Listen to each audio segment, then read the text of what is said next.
विद्यार्थी मित्रो, व्यवसाय सेवा हे चौथं प्रकरण आपण माहिती घेत आहोत. तर बघा, व्यावसायिक हा व्यवसाय करत असताना उत्पादन करतो आणि ते उत्पादन ग्राहकापर्यंत विकावं लागतं, ग्राहकापर्यंत पोच करावं लागतं.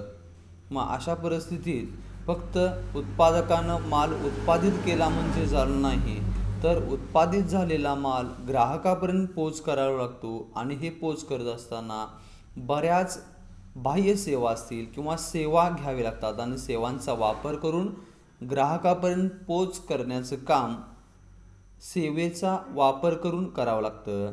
हेच आपण या प्रकरणामध्ये व्यवसाय सेवा या चौथ्या प्रकरणामध्ये माहिती घेणार आहोत. तर बघा, व्यवसाय सेवामध्ये या प्रकरणामध्ये सेवांच्या व्याख्या बघणार आहोत. व्यवसाय सेवामध्ये बँकिंग, विमा, वाहतूक, गुदाम व संप्रेषण म्हणजेच संभाषण या सेवांचा आपण माहिती घेणार आहोत. व्यवसाय करण्यासाठी उत्पादित झालेला माल ग्राहकापर्यंत पोच करण्यासाठी या सेवांचा वापर करून ते कार्यपूर्ततेसाठी किंवा व्यवसायाचं उद्दिष्टपूर्तीसाठी पूर्ण होताना आपल्याला दिसून येतं. तर बघा, व्यवसाय सेवामध्ये बँकिंग हाही त्या ठिकाणी सेवा वापरावी लागते. पैशाचं आदानप्रदान करण्याचं काम बँकिंग या सेवेचा वापर करून त्या ठिकाणी माहिती घ्यावी लागते. याच्यामध्ये बँकिंगचा अर्थ म्हणजे काय बघणार आहोत. त्याच्यानंतर बँकेचे विविध प्रकार काय आहेत त्याची माहिती घेणार आहोत. त्याच्यानंतर व्यावसायिक बँकेची कार्ये, या कार्याचा सुद्धा त्या ठिकाणी व्यवसाय बँका व्यवसायांसाठी काय मदत करतात, कोणकोणत्या प्रकारे सेवा देतात याची माहिती घेणार आहोत.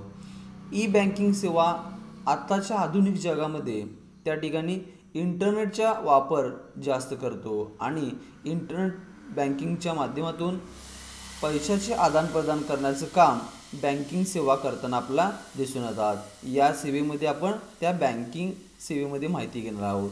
त्याच्यानंतर बघा, व्यावसायिकाला माल इकडून तिकडून नेत असताना धोका असतो, चोरी असेल, आग लागण्याची शक्यता असते, त्याचबरोबर त्या ठिकाणी ॲक्सिडेंटल असेल, अशा विविध जोखीमा पत्करून व्यवसाय करावा लागतो. या जोखीम विमा कंपनीला आपण देऊन विमा उतरून त्या धोक्याची जबाबदारी दुसऱ्याकडं ढकलतो. त्या सेवेचा सुद्धा आपण माहिती घेणार आहोत. विमा म्हणजे काय याची माहिती घेऊन विम्याची तत्वे, विम्याचे प्रकार काय आहेत का, त्याच्यानंतर जीवन विमा, सागरी विमा, अग्निविमा या 3 प्रकाराची आपण माहिती घेणार आहोत. व्यावसायिकाला धोका दुसऱ्याकडं द्यायचा, व्यवसाय धोका असेल किंवा उत्पादित कोणताही व्यवसाय संदर्भात धोका दुसऱ्याकडे देण्याचं काम विमा कंपन्याच्या विमा उतरून आपण ढकलतो. त्याची माहिती आपण या सेवेमध्ये बघणार आहोत. त्याच्यानंतर बघा, उत्पादित झालेला माल ग्राहकापर्यंत पोच करण्याचं काम वाहतुकीचा सेवेचा वापर करून करावं लागतं.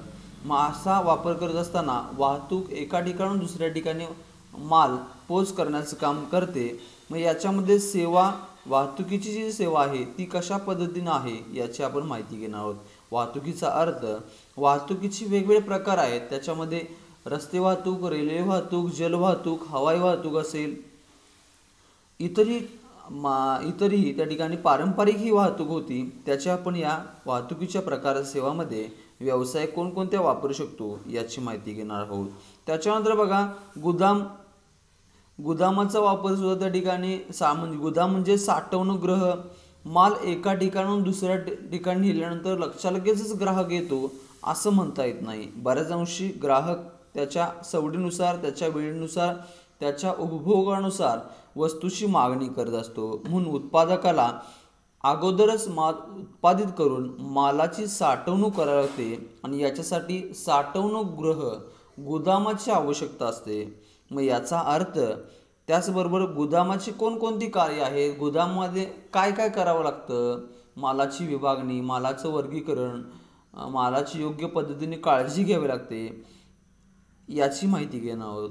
त्याच्यानंतर गोदामाचे वेगवेगळे प्रकारही आहेत, त्या प्रकारांचं सुद्धा आपण या सेवेमध्ये माहिती घेणार आहोत. त्याच्यानंतर बघा, संप्रेषण म्हणजेच संभाषण असेल, मालाची पाठवणी असेल, मागणी असेल किंवा पुरवठा करत असताना संदेशवहनाची गरज असते. या संदेशवहनाचा वापर करून मालाची मागणी पुरवठ्यासंदर्भात योग्य ते संभाषण होतं आणि या सेवेचा सुद्धा वापर व्यवसायामध्ये करावा लागतो. याचा अर्थ व संभाषणाचे वेगवेगळे प्रकार याचाही या सेवेमध्ये आपण माहिती घेणार आहोत. थोडक्यात उत्पादकाला किंवा व्यावसायिकाला व्यवसाय करत असताना वेगवेगळ्या सेवांचा वापर करून उत्पादन करावं लागतं आणि ते ग्राहकापर्यंत पोच करण्याचं काम या व्यावसायिक सेवाचा वापर करून होत असतो. म्हणून व्यवसाय फक्त उत्पादन केलं म्हणजे झालं नाही, तर उत्पादित झालेला माल ग्राहकापर्यंत पोच केला आणि तो ग्राहकांना विकला म्हणजेच ग्राहकांना विकला तरच त्या ठिकाणी नफा मिळणार आहे. म्हणून व्यवसाय करत असताना या सेवा वापरून उत्पादक एका ठिकाणून दुसऱ्या ठिकाणी माल पोच करून नफा मिळण्याचं काम त्या ठिकाणी करत असतो. त्याच्यानंतर बघा, आपण आता प्रत्यक्ष व्यावसायिक सेवा म्हणजे काय किंवा सेवा म्हणजे काय याची आपण माहिती घेणार आहोत. सेवा खऱ्या अर्थानं अदृश्य असतात, दिसत नाही. त्या बऱ्याच अंशी बघा, एका ठिकाणून दुसऱ्या ठिकाणी पैसे पाठवण्याची क्रिया असेल तर ती कुठलंही त्या ठिकाणी आपण एका बँकेत भरतो आणि दुसऱ्या बँकेत त्या ठिकाणी दुसऱ्याच्या खात्यावर त्या ठिकाणी पैसे जात असतात. त्याचबरोबर आपण एका ठिकाणाहून बोलतो आणि दुसऱ्या ठिकाणी त्याचा आवाज निघतो, ऐकू येतं, म्हणजेच त्या अदृश्य असतात, दिसत नाहीत. त्याचबरोबर त्या ठिकाणी त्या ग्राहकासाठी उत्पादित असतात, म्हणजेच त्या ठिकाणी त्या उत्पादनाबरोबर दिलेलं असतात. म्हणजेच आता तुम्हाला मोबाईल एखादा दिला असेल, मोबाईल असेल तर तो मोबाईलबरोबर त्या ठिकाणी सेवा त्या ठिकाणी दिलेल्या असतात. बघा, याचाही त्या ठिकाणी विचार केलेला असतो. म्हणजेच सेवा निसर्गतः अदृश्य असतात असं त्या ठिकाणी झालेलं. कुठलीही त्या ठिकाणी सेवा साठवून ठेवता येत नाही असंही त्या ठिकाणी म्हणता येईल. उदाहरणार्थ त्या ठिकाणी काय म्हणतात बघा, कालचं बँकेचं किंवा काल आपण जो फोन करणार होतो, सेवेचा वापर करणार होतो, तो आज करू शकत नाही. त्यामुळे त्या ठिकाणी कुठलीही सेवा साठवून ठेवता येत नाही. लगेच ती ज्या त्यावेळी उत्पादित झाली ती त्याच वेळी त्या ठिकाणी उपभोगावी लागते. सेवा बऱ्याच अंशी नाशवंत असते, अदृश्य असते आणि त्या ठिकाणी भिन्न स्वरूपाची असते. प्रत्येक व्यक्तीला त्या ठिकाणी एखाद्या बँकेमध्ये गेल्यानंतर एखाद्या ग्राहकाबरोबर सेवा देत असताना वेगळ्या पद्धतीने दिले. वयस्कर माणूस असेल तर त्याला लिहिता वाचता येत नसेल तर बँक मॅनेजर सेवा देत असताना स्वतः स्लिप भरतो. एखादा सुशिक्षित असेल तर त्याला स्लिप फक्त दिला आणि त्याचा तो बँकेमध्ये तो फॉर्म भरेल. थोडक्यात सेवा ह्या भिन्न असतात, त्याचबरोबर अविभाज्य असतात, त्या व्यक्ती बरोबर जातात. एखादा डॉक्टर त्या ठिकाणी असेल तरच तो सेवा देत असेल, तो स्वतः त्या ठिकाणी असेल तरच त्या ठिकाणी देता येईल. डॉक्टर जर नसेल, दवाखाना आहे पण तिथं डॉक्टर नसेल तर सेवा देता येणार नाहीत. अविभाज्य आहेत, अदृश्य स्वरूपाचे आहेत, नाशवंत आहेत असं त्या ठिकाणी म्हणता येईल.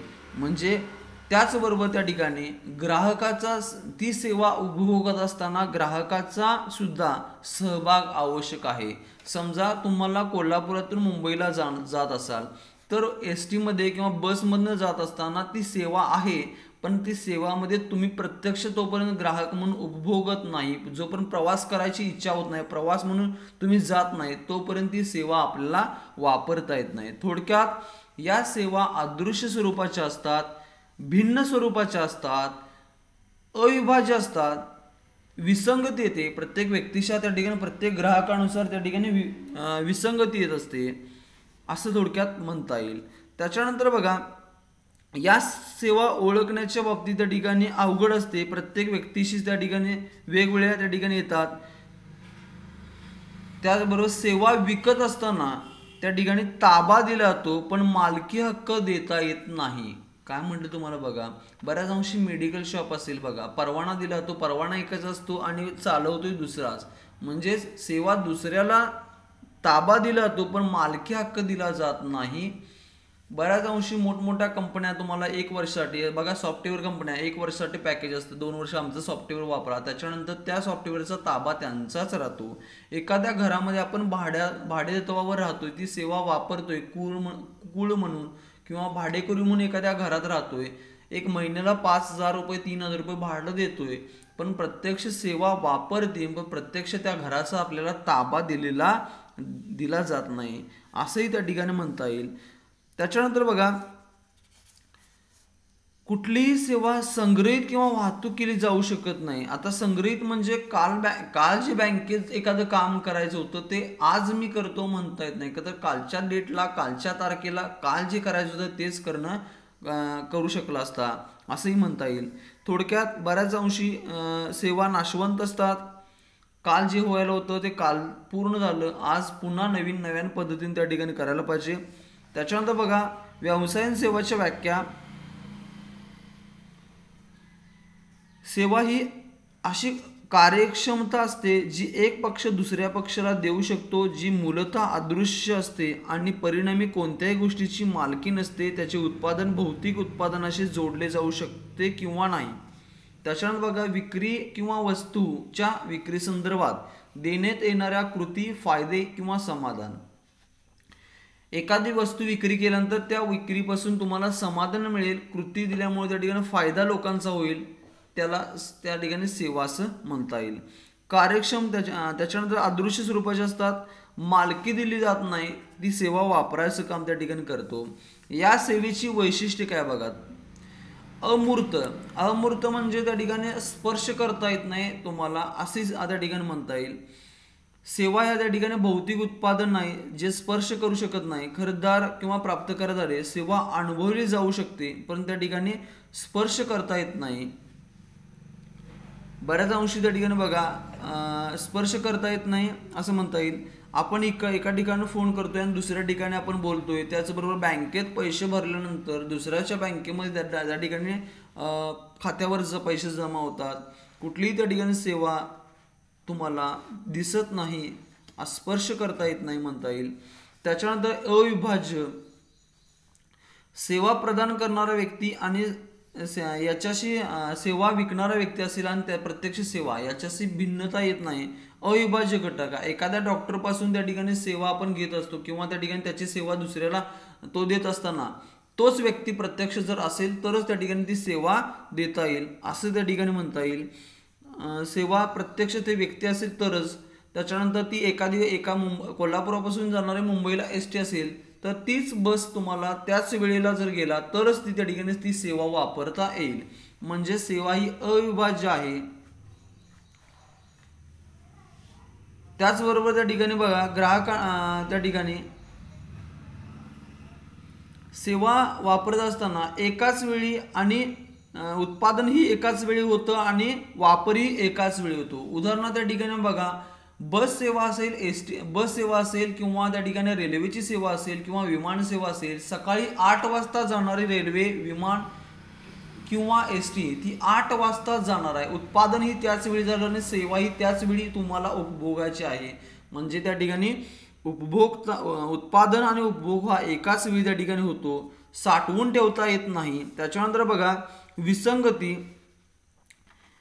आता बऱ्याच अंशी सेवा देणारा व्यक्ती ह्या प्रत्येक व्यक्तीशी किंवा ग्राहकाशी हा विसंगती येते. उदाहरणार्थ एखाद्या बँकेमध्ये तुम्हाला मग उदाहरण सांगितलं, वयस्कर माणसाला स्वतः स्लिप बँक मॅनेजर स्वतः त्या ठिकाणी स्लिप भरून देतोय आणि एखादा तरुण क्वालिफाईड शिकलेला एखादा मुलगा असेल तर त्या ठिकाणी त्याला स्लिप स्वतः भरतोय. त्याचबरोबर दुसरं एक विसंगतीच्या बाबतीत बघा, एखादा वयस्कर माणूस असेल ज्याचं 60-65 वय आहे, एखादा विद्यार्थी आहे, एखादा लहान मुलगा आहे, एखादा वयस्कर असेल, एखादा अपंग आहे, अशाच्या बाबतीत एसटीतनं प्रवास करत असताना प्रत्येकांशी जे तिकिटाचे दर ठरले ते भिन्न भिन्न ठरले आहेत. म्हणजे सेवा देत असताना विसंगती येते. एखादा 10 रुपये घेतात, हँडिकॅप असेल एखादा त्याच्याकडे 2-3 रुपये घेतात, एखाद्या त्या ठिकाणी लहान मुलं असेल त्याच्याकडे अर्ध तिकीट घेतलं जाईल, एखादा वयस्कर माणूस असेल त्याच्याकडेही अर्ध तिकीट घेतलं जातं, हाफ चार्जेस लावले जातात.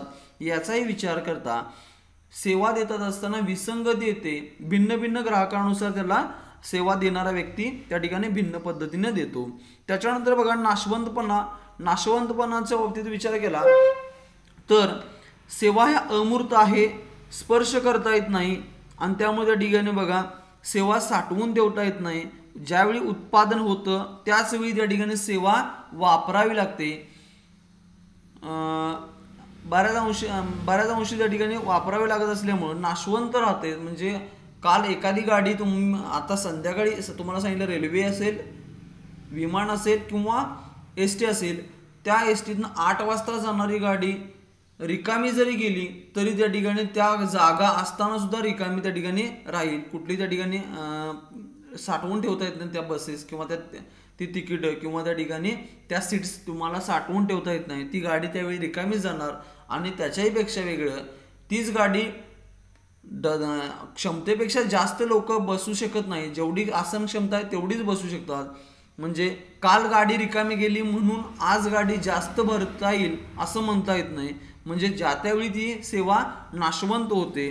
त्याच्यानंतर बघा, अहस्तांतरणीय सेवा प्रदात्याकडून ग्राहकांकडे सेवा हस्तांतरित करता येते पण मालकी ताबा देता येत नाही. एखाद्या हॉटेलमध्ये गेल्यानंतर तुम्हाला एखादी रूम असेल, ती रूम बुक केल्यानंतर तुम्हाला भाडे तत्वावर 1-2 दिवस 3 दिवस राहाल, पण त्याच्यानंतर तुम्हाला ती जी तो जो रूम असेल ती परत त्या मालकाकडे ताबा जाईल. थोडक्यात सेवेचा वापर त्या ठिकाणी तात्पुरत्या स्वरूपात दिला जाईल. हस्तांतर करता येत नाही. एखाद्या डॉक्टरकडे त्या ठिकाणी तुम्हाला डॉक्टर असेल तर त्या ठिकाणी ती सेवा दिल्यानंतर त्याच्या ज्या डिग्री आहेत त्याला दुसऱ्याला देता येत नाही. तात्पुरत्या स्वरूपात तो काहीतरी मेडिसिन वगैरे तुम्हाला देतो आणि बरं करतो असं म्हणता येईल. त्याच्यानंतर बघा, ग्राहकाचा सहभाग. सेवा देत असताना ग्राहकाचा सुद्धा सहभाग असणं गरजेचं आहे. ग्राहकाचा सहभाग नसेल तर ते सेवाची पूर्तता होणार नाही. एखाद्या एस टीमध्ये असेल तर ते एस टीमध्ये तुम्ही प्रत्यक्ष ग्राहक म्हणून जर पोचला तरच तुम्हाला त्या ठिकाणी ते सेवेचा वापरता येईल. त्याचबरोबर संभाषण असेल, त्याच्यानंतर बँकेमध्ये जर गेला तरच तुम्हाला पैसे काढता येतील किंवा भरता येतील, खातं काढता येतील. या सगळ्यांचा विचार करता सेवेमध्ये प्रत्यक्ष ग्राहकाचा सहभाग असणं गरजेचं आहे, तरच ती सेवा पूर्तता होईल. थोडक्यात या सेवांचा विचार अंती असं लक्षात येते की सेवा या अदृश्य असतात, त्याचबरोबर सेवा त्या ठिकाणी उत्पादित केल्या जातात, त्याचवेळी त्या उपभोगाव्या लागतात. वाहतूक किंवा साठवल्या जात नाहीत. एका दुसऱ्या ठिकाणी वाहतूक केली जात नाही, सेवेची साठवल्या जात नाहीत, संग्रहित केल्या जात नाहीत आणि सेवा त्या ठिकाणी भिन्न असतात. विसंगती येते. त्याचबरोबर अविभाज्य आहे. त्या प्रत्यक्ष सेवा प्रदान करणारा व्यक्ती आणि इतरांशी त्या ठिकाणी अविभाज्य आहे, देता येत नाही, अहस्तांतरण नाहीत. या सेवेचा वापर करून ग्राहकाला समाधान करण्याचं काम व्यावसायिकाला करावं लागतं.